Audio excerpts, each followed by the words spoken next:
এভাবে আমরা গিয়েছি ক্রমশ দূরে, এক পা সকালে আরেক পা দুপুরে।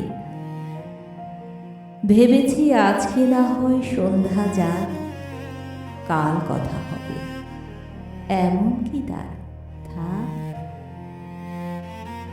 এভাবে হয়তো হয়েছে পরশু পার, শেষে সপ্তাহে খবর মেলেনি আর।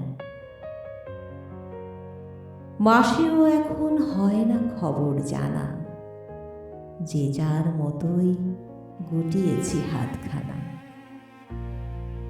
এভাবেই বাড়ে আমাদের ব্যবধান, বছরের কারো জানি না তো সন্ধান।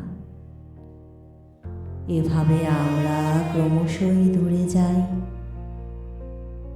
কতদিন হয় আমাদের দেখা নাই, আমাদের দেখা নাই।